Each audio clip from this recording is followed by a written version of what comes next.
Well, I'm excited to have my friend Ben Sledge with me today. How are you doing, Ben? I'm good. Stuck in quarantine like everybody else on the planet, going a little stir crazy. It is a crazy time, man. And I want to hear some of your insights. I feel like what you've been doing with Heart Support is actually a great example of how to do ministry online. You guys have done so much good for people that you may never even meet face to face. Of course, you did a lot, with the Warp Tour and all of that. But maybe for those who are unfamiliar with Heart Support, talk about your role there and what Heart Support does. Yeah, so I guess I could start with the background. That's going to be the easiest way to kind of give you an insight into the organization. Heart Support was founded by the lead singer of a Grammy-nominated metal band. His name is Jake Lors. He's the lead singer of August Burns Red. And he's a Christian. He's at Gordon Cornwell Seminary. Just kind of crazy, you know. Here's a touring musician who loves the Lord and wants to kind of impact his fans is really what it kind of came out of. And what happened is years ago, he had fans come up to him and just explain the struggles that they were facing in life and how his music and the lyrics that they wrote resonated with him. And Jake realized, he couldn't just give him a 5-minute pep talk and be like, see you at the next show. Cause he was hearing stories of things that were personal to him and at the same time, very disturbing. So there were stories of sexual abuse and Jake himself was a survivor of sexual abuse and then depression and suicide ideation, addiction, anxiety. And he realized that these people were using music to cope with a very difficult circumstance in their life. And if you're like most people, you use music on your good days and your bad days. On your bad days, you go through a really bad breakup, you're listening, like Air Supply, I'm All Out of Love, it's something like that. And on your best days, you have those little pop jams, or for me, it's metal. And you're listening to that and getting going. There's a lot of gym music out there too that gets people invigorated. So he realized that was kind of a Band-Aid over a bullet hole. And Mm. he spent one evening outside I believe it was the Chicago House of Blues. And he was praying in an alleyway and he said, God, you've given me this platform. What should I do with it? And he got an idea to build an online community where people could come exactly as they are and explore healing. And one of the things that he saw that the church wasn't really doing was addressing mental health concerns. And he saw that most of this generation and the way that everyone was heading was online, a completely online generation. And so he wanted to be able to impact people in the United States and worldwide. And so he kind of started this online movement called Heart Support because we believe issues that pop up are issues of the heart, Mm. And so he founded it and just kind of started with a rinky-dink, like blog and his friends helping out. And then from there, it just kind of exploded and grew. And we were on Vans Warp Tour. And I stepped in while I was still in my corporate job.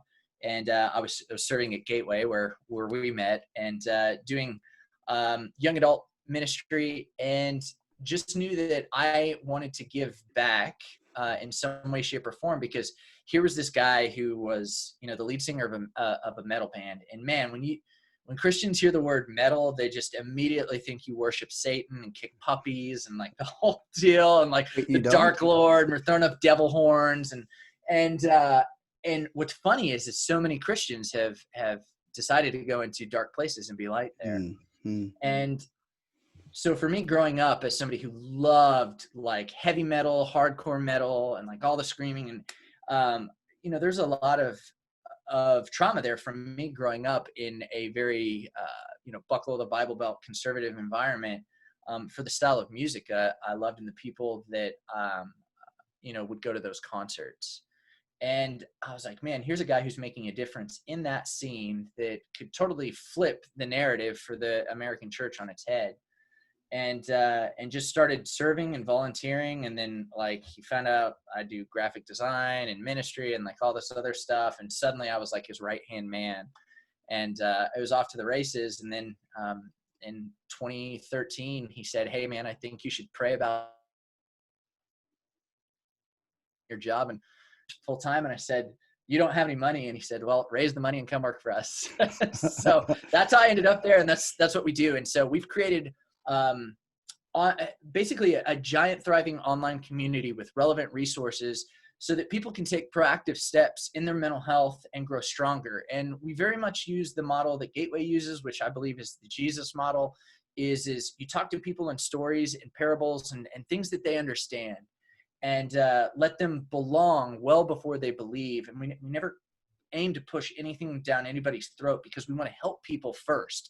That's our number one agenda, is let us help you. And if you decide and you see that like the way that we live our lives and what we're talking about as far as God is something that you're interested in, we'd love to walk that path with you. And out of that, we've had so many people who've come from just drug addiction or even the occult. We've had a few crazy stories of that, that have just found freedom and healing and become Christians. So, Well, it's an amazing journey. I mean, being with you this whole time as you jumped in, but just hearing the people that you guys are impacting. And in many ways, even your story, you alluded to it, but you grew up in a, Bible Belt oh yeah, scenario, but you weren't following Jesus no, when you were in the military, and then when you were back in Austin, and you endured some really dark days in your own life. I love how you've not only found life, as part of the Gateway Austin family, but are bringing that life to others. What are some of the other things you've learned, whether it's investing in young adults or college students, or what even helped you find faith? Especially, I think, for you and others like you that may have been inoculated to Christianity. They thought yeah. you already knew, this is not what I want. What helped you kind of come to a genuine faith? Yeah, I think that's a danger that a lot of parents, especially in churches, can make is, you can grow up wild in a crazy environment, and then suddenly you have kids and you're like, oh, I don't want my kids doing the same stuff that I was doing. And Right. it's like, it's time to go to church.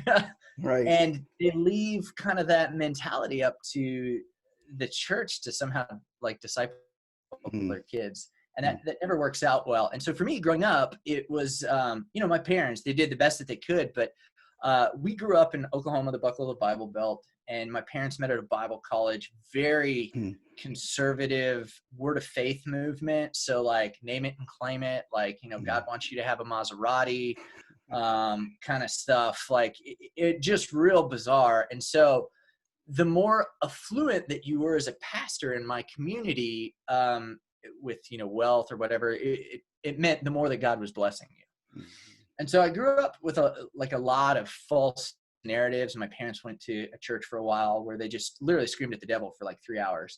mm. It was bizarre.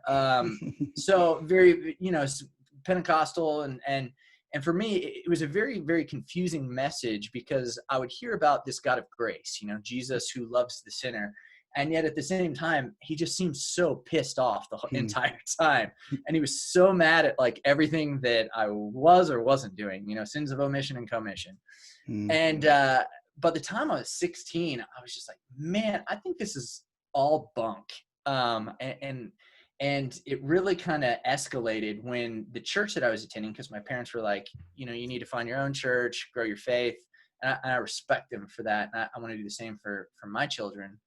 Um, the pastor there was like embezzling money, Oh no. like millions of dollars. Him and his wife it came out that they were like swinging, and he Mm, addicted to drugs, and he was also doing a secretary. I mean, it was just really, really, really, really bad. mm, And once I kind of found that stuff out, and the church really buried it, because I found out through a friend of ours who did the private investigation. mm, And I remember I was outside of a Quick Trip, and there was this homeless guy there, asking for money. And I just had this thought, like, what would happen if, that pastor walked out and saw this guy? He'd probably just, shake his hand and tell him, God bless you, brother, get a job or something. And I was like, that's when I realized, like, this is fake. mm, And mm, so growing up in that environment, you can't tell people that like you don't believe. Otherwise, all you get are the hell talks. It's Mm, like, you're going to hell, you're going to hell, you're going to hell. And so I just kind of silently left, and I enlisted in the military mm, when I was 18. And so that was in 1999. Bill Clinton is president at the time. mhm, And, there's the last major wars, Vietnam. And then, mm, we had the Battle of Mogadishu in the 90s and the Gulf War, which is very minor. And so things are very chipper. It's going to pay for my college. Introduce me to girls is what I thought. And then, September 11th hit, and my life just took a total different direction. And basically for like the next, 7 to 10 years, it's wow. just war, Yeah. and it's Yeah. training for war. It's going to war. And, I end up in Afghanistan and Iraq. And while I'm Mm, there, I start to really see the world and the human condition. And mhm, it begins to really bother me, because I'd been reading like a lot of philosophy, a lot of different religions, just to kind of gain knowledge. And what I discovered was, even though we claim to be enlightened and more technologically advanced and should be more kind and compassionate, we had figured out how to kill human beings in faster and in larger groups than ever before. Drone mm, strikes, great example. yeah. And that existential question alone really bugged me. It was, what do I do with the fact that human beings are really good at hurting and killing one Mm, another? mm, And that just kind of began a journey and a search, and led through a lot of heartache and heartbreak, and in my own life, through a messy divorce in Iraq. And when I came home, and post-traumatic stress disorder and moral injury and just transition disorders, adjusting back into civilian life after having spent so long at war. And I end up pretty much homeless on my best friend's couch in Austin, Texas, after I've left the military. And he's an atheist, and I'm agnostic at best. I'm like, there's probably a higher power out there somewhere. And he can just tell I'm getting worse, more depressed, more just angry, violent. And he's like, hey man, can I take you to church? And I was like, what's that going to do for either one of us, and he's like, maybe we can meet some girls there. And I was like, okay, that sounds good. Maybe they'll have morals or something, mm, because my wife had left while I was in Iraq. And so I was like, I need a good girl. And I end up at Gateway. And there is really when I begin to hear the message of Jesus. Like, you're mm, not your past, you're not who you are. It doesn't matter what you've done. And I was like, this is a totally different message than I heard growing up. And it fascinated me. And so I kept going, and I was like, yeah, this place sucks. We should totally come back next week. You know, kind of one of those things. And most of the time I was showing up hungover.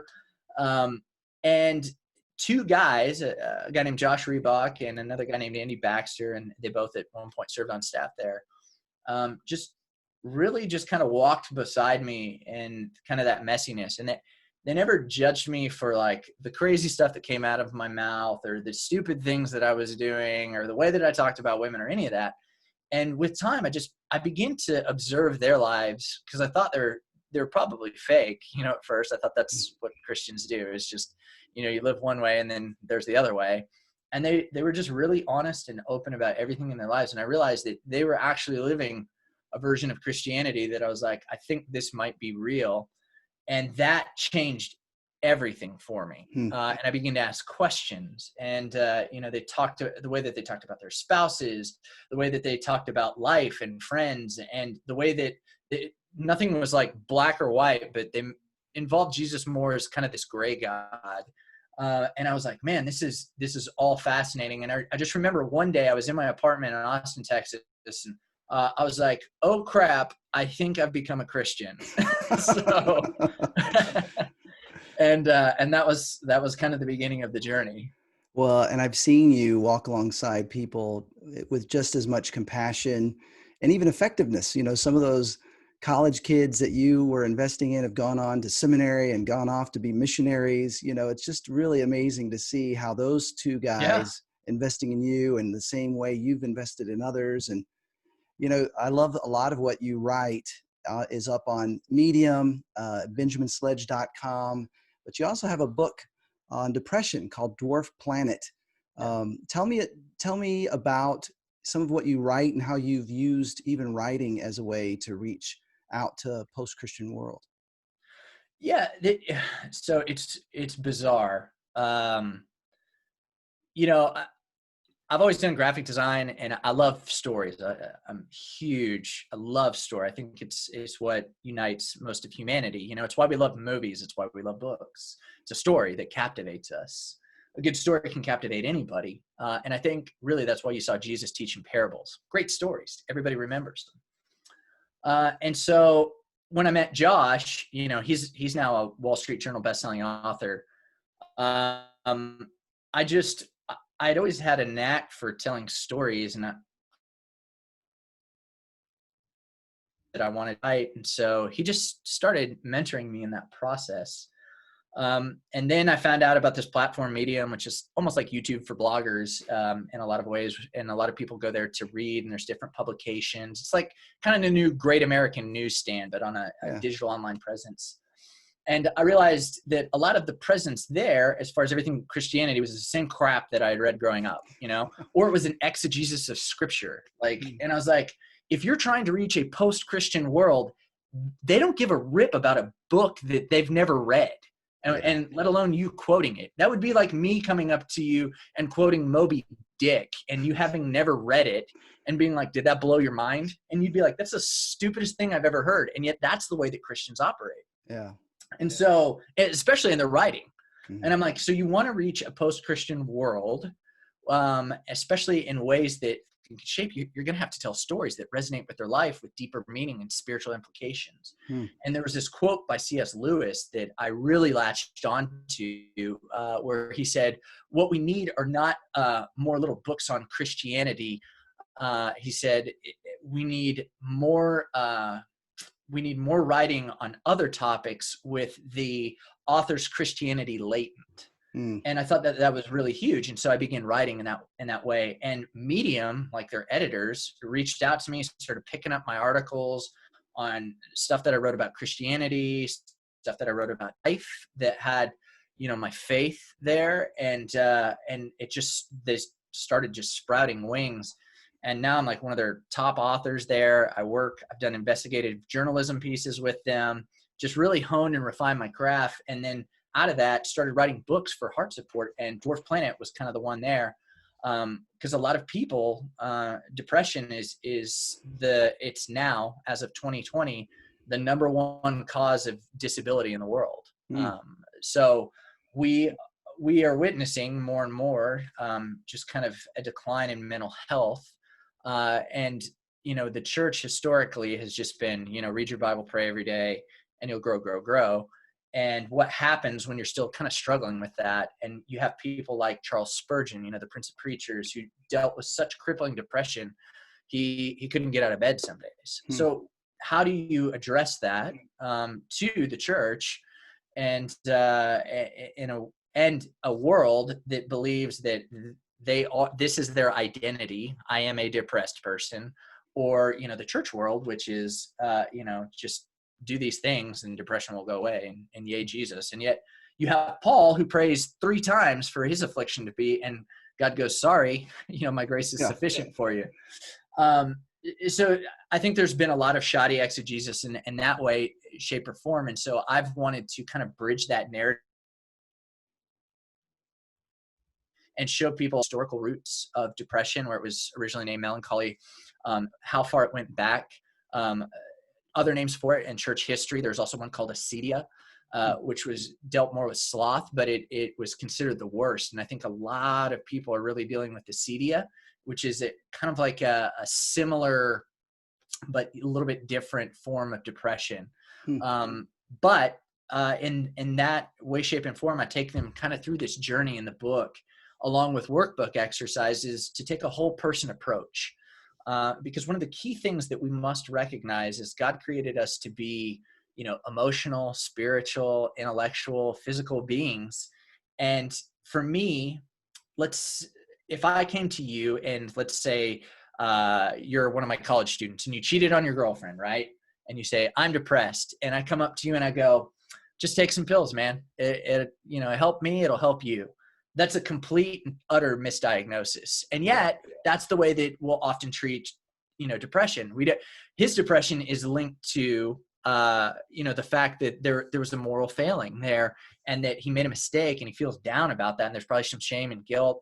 And so what he needs is more emotional support at that point. So really you have to, and then sometimes it can be multiple scenarios. And if you don't take a whole person approach, you can end up missing parts of the person. So in the book, that's really kind of what I do. And then the other thing that I'm really working on right now is for years I've just resisted just kind of a call that God put on my life to work with other veterans and mental health. And I was like, I'm not going to do it. I'm not going to do it. And finally my company was like, hey, pray about this. And then God really kind of, shifted gears on that. And I have an agent now, a book agent.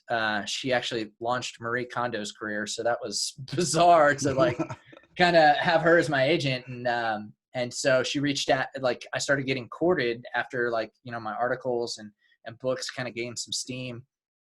And she and John Burke, our pastor there, really encouraged me. They're like, man, you should do something on war and faith. And I was like, I'm not doing that.